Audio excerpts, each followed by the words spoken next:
40 برس کی عمر کے بعد حضور نے کوئی کاروبار دنیاوی نہیں کیا، یہ معلوم ہے آپ کو؟ بہت بڑے تاجر تھے، ایکسپورٹ امپورٹ کا بزنس، شام قافلہ لے کر جا رہے ہیں، وہاں سے قافلہ لے کر آ رہے ہیں، یمن قافلہ لے کر جا رہے ہیں، یمن سے واپس آ رہے ہیں، الخبر کے علاقے کے اندر لگتا تھا بہت بڑا تجارتی میلہ، وہاں جا رہے ہیں، واپس آ رہے ہیں۔ لیکن جب حکم آ گیا یا ایھا المدثر قم فانذر وربک فکبر، اے لحاف میں لپٹ کر لیٹنے والے صلی اللہ علیہ وسلم، اب کھڑے ہو جاؤ، کمر کس لو، لوگوں کو خبردار کرو کہ مرنے کے بعد دوبارہ تمہیں زندہ کیا جائے گا، پھر تم سے حساب لیا جائے گا۔ فیما کنتم، جن حالات میں زندگی گزار رہے تھے جناب آپ، کیا اسلام کا غلبہ تھا؟ نہیں ہے اللہ، اسلام غالب تو نہیں، تم کوشش کر رہے تھے غالب کرنے کی، سوائے شرمندگی کے اور کیا ہاتھ آئے گا؟ اللہ تعالیٰ کی حجت قائم ہو جائے گی۔ میرے نبی کی ہڈیاں ٹوٹیں، میرے نبی کے دانت شہید ہوئے، میرے نبی کا جسم لہو لہان ہوا، میرے نبی کے چہرے کے اوپر تلوار کا وار پڑا جس سے 2 دندان آپ کے شہید ہوئے، اور خود جو پہنا ہوا تھا اس کی 2 کڑیاں گھس گئی رخسار مبارک کی اس ہڈی کے اندر۔ ان کو ایک صحابی نے دانتوں سے پکڑ کر کھینچ کر نکالنا چاہا، ان کے دانت نکل گئے، وہ ہڈی وہ نہیں نکلی، وہ کڑیاں لوہے کی۔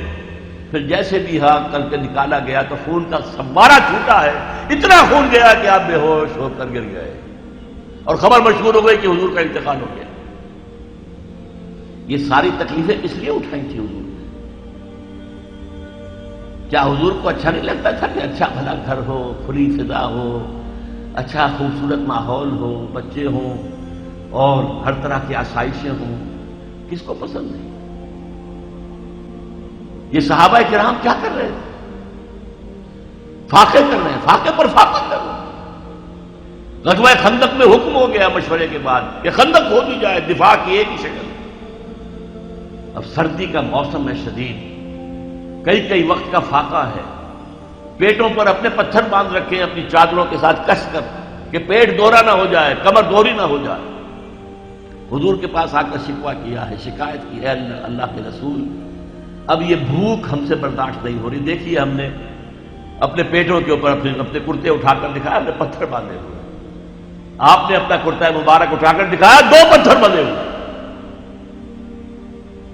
اور اس وقت پھر جب خندق کھد رہی تھی تو صحابہ کرام آواز میں آواز ملا کر کہہ رہے تھے نحن الذین بایعوا محمدا علی الجہاد ما بقینا ابدا، ہم وہ لوگ ہیں جنہوں نے محمد سے بیعت کی ہے جہاد کی صلی اللہ علیہ وسلم، فدا ہوا آباؤنا و امہاتنا، اب یہ جہاد جاری رہے گا جب تک کہ ہمارے جان میں جان ہے، جب تک جسم میں زندگی ہے، یہ جہاد جاری رہے گا۔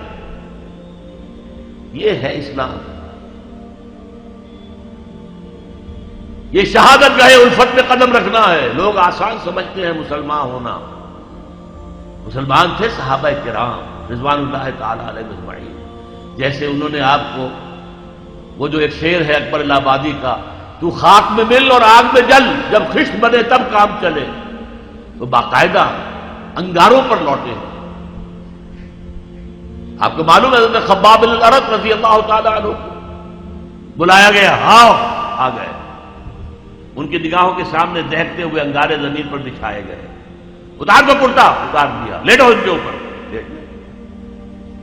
اب جب ان پہ انگاروں پر لیٹے ہوئے تھے تو کھال جلی پیٹھ کی، اور پیٹھ پر چربی ہوتی ہے، چربی پگھلی، اس سے وہ انگارے ٹھنڈے ہوئے۔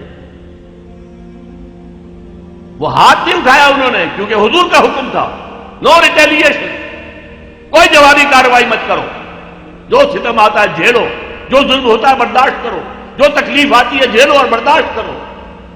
لہذا اگر ایک آدمی سمجھے کہ مجھے تو یہ زندہ کباب بنا دیں گے تو اجازت ہو تو 2-4 کو مار کر مرے گا، ایسے نہیں مرے گا۔ بلی بھی آپ پر جھپٹ پڑے گی، کیا اس کی جان ہے، 1 کلو کی ہوگی، 1.5 کی ہوگی، لیکن اگر آپ کارنر کر دیں اسے نظر آئے کہ میرے پاس کوئی راستہ نہیں ہے، کوئی اسکیپ نہیں ہے، وہ آپ پر حملہ آور ہوگی اور آنکھ پر آئے گی، سیدھی آنکھ نکالنے کی کوشش کرے گی پنجے سے۔ لیکن حضور کا حکم کیا تھا؟ کفو ایدیکم، اپنے ہاتھ بندھے رکھو، no retaliation whatsoever, even in self defence. یہ ساری جد و جہد، یہ ساری محنت محمد رسول اللہ والذین معہ اشداء علی الکفار رحماء بینہم تراہم رکعا سجدا یبتغون فضلا من اللہ ورضوانا. اب ان کو پھر اللہ تعالیٰ نے جو اجر و ثواب دیا ہے اس کا ہمیں اندازہ ہو ہی نہیں سکتا.